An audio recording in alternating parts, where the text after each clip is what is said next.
Hi, our second video this unit is terminating and repeating decimals. Standard 7NS1, write fractions as decimals and decimals as fractions, but today we're going to be focusing on really the repeating part of the decimals. So if you get your pencil and your note packet, here we go. So we know our terminating decimals pretty well. We've practiced them a lot in elementary school. We should know them by heart. So it's expected that you know 1/2 is 0.5, 1/4 is 25 hundredths. So your 1/4, your 3/4, your tenths, your fifths, you should know those.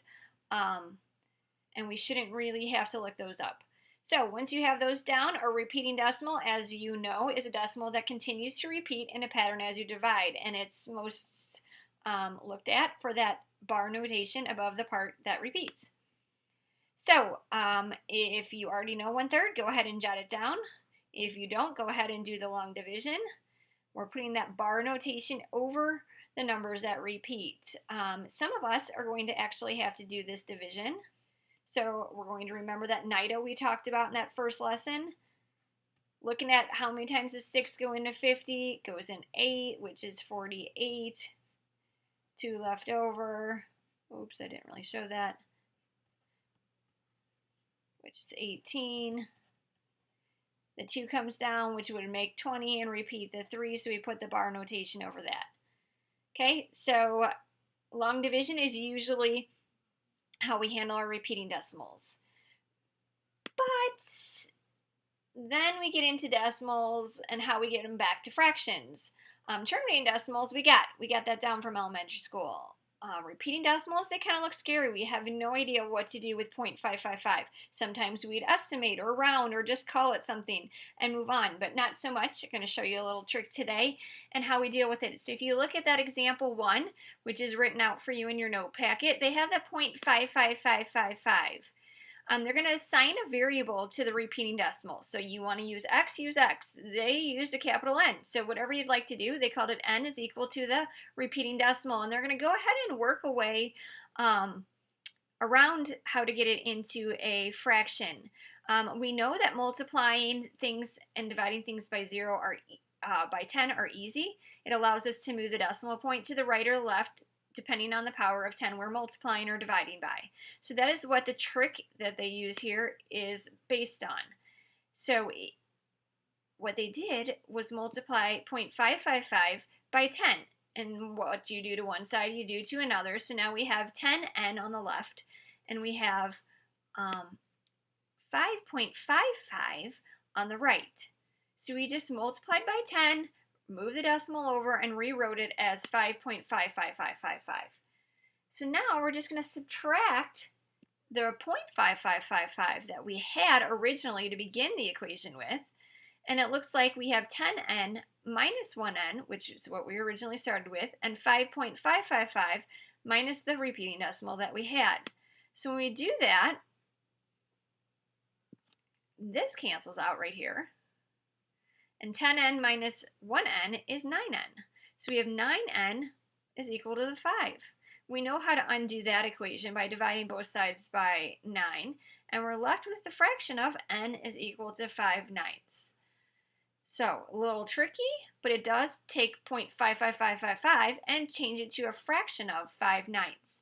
So let's continue with these a couple, see how you do. So we have 0.233. So we don't have a single digit like they did in example 1. So we can't just multiply it by 10 and call it 2.3. Because if we do that, then we have the numbers and they don't line up well. So that's not a strategy that's going to help us multiply by 10 for this one. So instead of multiplying by 10, we're going to go ahead and multiply it by 100 and move the decimal place 2 to the right. So by doing that, that leaves us with 23.2323. So we multiplied that, we moved it 2 places, so we called it 100n this time. And now we're going to put the 1n is equal to the 2323. We know that this cancels out to make 0. We're left with 23 on the right side.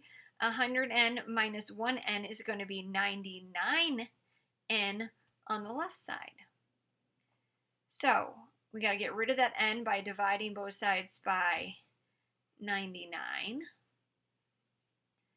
And then we check to make sure that our fraction is simplified. 23 is prime, so we are done with 23/99 as our fraction left from 0.232323. Okay, let's do another one to make sure that we know what's going on. So basically you take a look at the decimal, the number of digits that repeat, in this case we have 3 digits that repeat, is the power of 10 that we need to start our equation with. So if we have 3 digits to move over, 10, 100, 1000, we're going to start our equation with 1000n. So 1000n is going to be equal to 125.125. We need to go back to the original decimal of n, get that repeating decimal down on the second line, and then go ahead and work our subtraction. So 1000n minus 1n is going to be 999n. This cancels out. We're left with 125. To undo this part of the equation, undo multiplication with division. So we're dividing both sides by 999.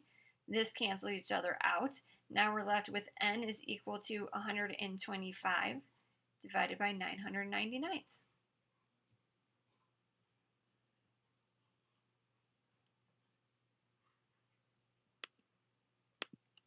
125/999 has nothing to do. 5 factor 3 is 9. It's not going to simplify. So we are done with 125/999. All right, the rest of our note packet, you're going to pause, see how much you can work through. If you don't need me, then go ahead and check your answers and move on. All right, so let's look at the first couple of examples. The first one had 7 repeating, so 10n would be equal to 7.777 minus the 1n. So then you would cancel out this section. 7 gets brought down. 10n minus 1n is 9n. Divide both sides by 9. 9 is equal to 7/9, and you're done. This, 2 digits, you're multiplying by 100, so 100n is equal to 24, and 24 minus 1n. Go ahead and cancel that section off. Bring down the 24 on the right side, 99n on the left side. Divide both sides by 99. 24/99 does reduce down to 8/33, so make sure that you had that simplification. All right, and the last two. Let me do this one. This one is one of those 1000s, moving it over 3 decimal places, so 1000x minus x is 999x on the left. 682, this section cancels out. So 682 is on the right side. Divide both sides by 999. I didn't see a factor that you could simplify from. So 682/999 is the repeating decimal that you're left with. You got to be careful in this last example with the mixed numbers. When you have a mixed number, we have to move it over 10, 100, 1000 on the left, but you have to make sure that it's 2135.135135. That 2 of the whole number in front of the decimal does have to go down here, so you end up subtracting the 5 minus 2 on the right. That's how I ended up with 2133/999 on the right when I was working through that part of the equation. That does simplify. 2 and 135/999, my division is down here, and you end up with 2 and 15/111. So hopefully that's some good review for you. The repeating decimals with all the patterns is kind of neat, and it makes you look fancy if you explain it to someone else. See you later. Have a good night.